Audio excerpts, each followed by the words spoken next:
call me a god. They call me a god.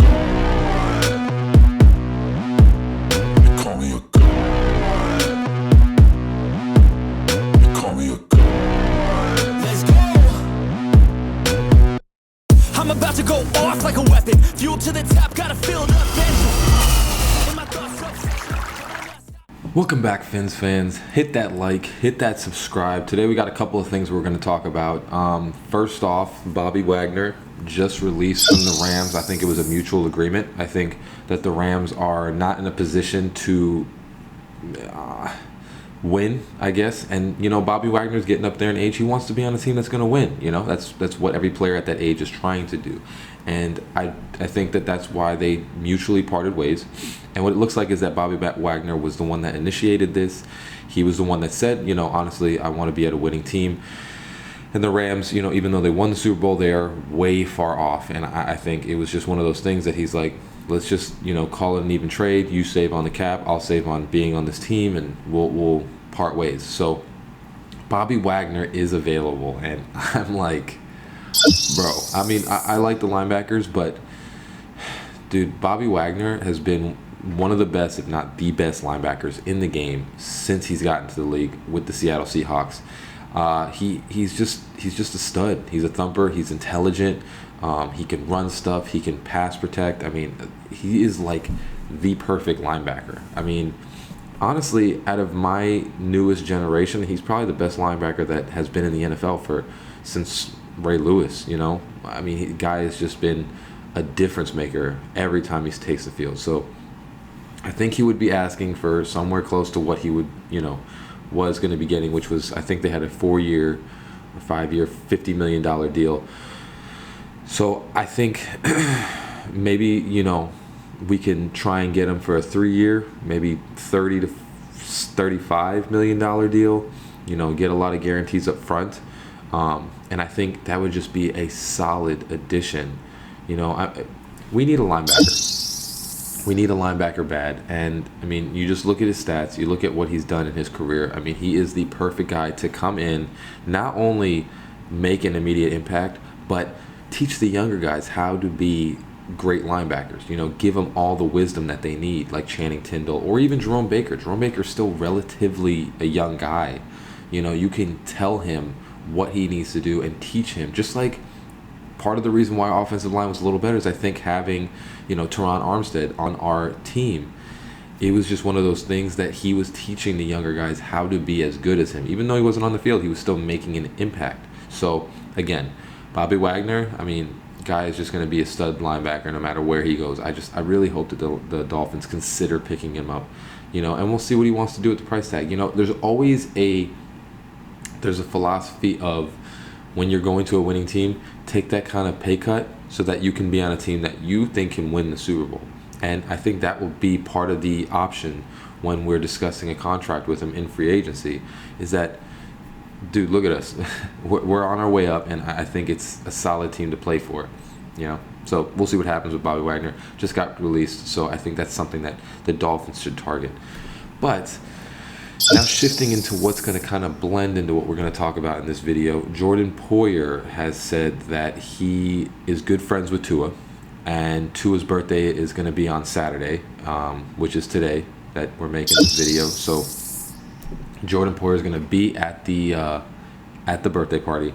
He says he's good friends with Tua, and says, you know, when they asked him about playing for them, he was like not really opposed to it. He really liked the idea of playing for the Dolphins. So we're going to go over, you know, Jordan Poyer is a stud at safety. The only problem is that he's going to be asking for a lot, so it might be tough to sign him versus what you could get in free agency and, you know, depending on where we go in the draft. But I think Jordan Poyer is a solid safety, so we'll see what happens. But right now, we're going to go over all of the secondary that we should target in free agency. This is going to be one of the last free agency videos before free agency starts. So we're going to get right into it. Obviously, Jordan Poyer, the guy has had 4 interceptions this year. It was the most on the Bills. You know, he got QB hits, and he had a forced fumble. I mean, he has a lot of stats. He did really great this year again. For the 10th year, you know, he's been a really solid safety in the league. The only problem is that he is 31. So he is getting older, you know, and it's a tough signing when you get to that age because you never know when Father Time is going to start hitting you. And that's the one issue that I see with Jordan Poyer. And the price tag that he's going to be asking for, depending on what Cincinnati does, Jesse Bates might be a free agent. And Jesse Bates is like 25 years old. Kind of the same style of safety that Jordan Poyer is. He's just younger, more agile. And it's kind of like a difficult issue. You know, are you going to pay Jordan Poyer a bunch of money if you can get a Jesse Bates, or do you want to get somebody that's going to cost less and then we can get Bobby Wagner? Because I don't think we can get both of them. We can't get Poyer and Wagner, or a really good linebacker like Levante David or Jermaine Edmonds, and have Jordan Poyer. It's just not going to be a possibility. We don't have the cap room for that. So do you want to, you know, maybe target some of the other people on this list? Like, I would say Von Bell. Von Bell is another, he's a Cincinnati safety. I think he's going to be the one that doesn't get taken back. You know, I believe that Jesse Bates probably will, you know, sign a franchise tag or be signed back with the team because he was such a stud. But I think Von Bell is going to be let go in free agency. And he's another guy. I mean, 4 interceptions. What else did he have? 2 forced fumbles, 77 tackles, 4 QB hits. You know, he's not as, you know, polarizing as Jordan Poyer or Jesse Bates, but I mean, for the price that you're going to get him, I think Jordan Poyer is going to be like 10 million or something along those lines, maybe 9 million per year. You'll get Von Bell for like 6, and you'll sign him for a 2-year, I'm thinking maybe $12-13 million deal, and put most of the guaranteed money in a signing bonus or something along the line so he doesn't have a big cap hit. And then you have another young guy, I think he's 28, a young guy that can come in, and you have your safety, and then you can sign that middle linebacker that you really need. He's a really good player too. You know, Von Bell is like the second guy. Jesse Bates kind of took over the show, but Von Bell is a very, very good, strong safety, and he can really play well, I think, under Vic Fangio, and under the system, he can even prosper a little more.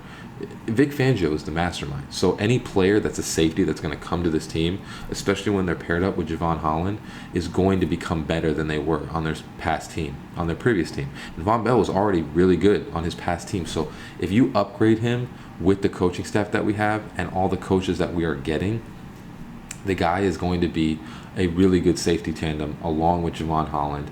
And I think they can pair with each other very well. You'll put Brandon Jones, maybe you keep him, maybe you release him. You'll put him in like special packages like a sub linebacker or something like that, jack linebacker, something along those lines where you can keep him doing stuff and doing the things that he is good doing, which is blitzing the quarterback. And then you have Von Bell and Javon Holland kind of staying over the top, disguising everything. And it would be a really good tandem. This next guy that I would really like to have would be Adrian Amos. If we don't get Von Bell, Adrian Amos for Green Bay Packers, he is a really good safety as well. He had the most tackles out of any of the safeties, 97 tackles. He had one interception. And I think he would be a really good safety as well. He's a tackling machine. He's, you know, probably not going to be as best suited for, you know, our defense as Von Bell would be, but again, significantly cheaper than Jordan Poyer and would be a younger addition. I think he's 29, so you would have Von Bell being 28 and the other guy being 29, and then Jordan Poyer at like 31. You wouldn't have to worry about that age factor so much. Like I said, I would love to have Jordan Poyer here. I think it would be a really solid pickup, and I think it's really a possibility. You know, I think we could move some things around. We could get Jordan Poyer, but I think there are also some other safeties that we could use that would be significantly less in price tag and are younger. One I don't think we're going to target so much in free agency. I think there are a couple players that we could possibly go after, but the cornerbacks, I think it's a big need, but I think Kader Kohu stepped up. I think Xavier Howard is going to be better next year. I think we're going to put him in a better position to succeed versus having an old man basically playing man coverage against all these fast young receivers. I just think he wasn't put in the best position that he could possibly be in. So first off, I think I was wrong. I think we are going to sign Nick Needham. I think we can use him and utilize his traits. He's only 26. I think he's a very good slot corner. We're going to pair him along with Trill Williams, and I think he would be, the first pickup that we're going to do. We're just going to re-sign Nick Needham back. I think he's been playing pretty well for the Dolphins. He just, we got to see how he is after the injury that he had. But the next one is going to be, I think Patrick Peterson could be another name that you sign to a one-year deal. And, he's just that solid veteran. Patrick Peterson has been great. He was great for Minnesota last year, and I just think he is, or sorry, not Minnesota. He played for, oh yeah, he did play for Minnesota. Sorry, I don't know why I thought it was different. Played for Minnesota last year. He's that veteran corner that can really just come in, know what he's doing, and just excel under the Vic Fangio system. I think Moselli from San Francisco could be another guy that we could bring in. He might cost a little more, but these are a couple names that I'm throwing out there. I don't know if we're really going to target corners so much, just based on the fact that we can either draft one in the draft, and we have a lot of corners. Nick Needham we're probably going to sign back. Trill Williams will be coming back from injury. Cater Kohu was a stud. Xavier Howard's there. We'll see what we can get from a trade for Byron Jones or whatever is going on with that. But I think, Moselli, Patrick Peterson, and then signing Nick Needham back, I think our corner will be good. I think it's just more so the safety that we're going to be focusing on in free agency. Linebacker and safety in a Vic Fangio system, I really think that you need to get experienced players to play in those parts, and then running back and what else? Corner, you can get younger guys to come in. But I think those two are like the main part of Vic Fangio's system. I don't know if you can go for rookies for that position, just because based on the fact that they already have so much of a learning curve coming into the league, that on top of learning a pretty extensive system, it might be tough for them to grasp everything in the first year. And right now we are trying to win. We are trying to get to that Super Bowl place. We're not trying to teach players to be good for the next couple of years. We're trying to win now and build what we need to build for the rest of whatever it is. So I don't know if safety and linebacker, we're going to get the rookies to come in. I think you need to get the skill positions having the rookies so that they can learn. But the main assets, I don't think we need a rookie right now. But that's going to be what we got for today. Hope you all have a great rest of your day. Blah, I can't speak. And like I always say, hope you guys have a great rest of your day. Thanks for watching. Hit that like, comment, whatever you'd like to do. Tell me what I'm doing wrong. Tell me what I'm doing right. Just let me know. And subscribe, as always. But hope you have a great rest of your day. Fins up. Peace.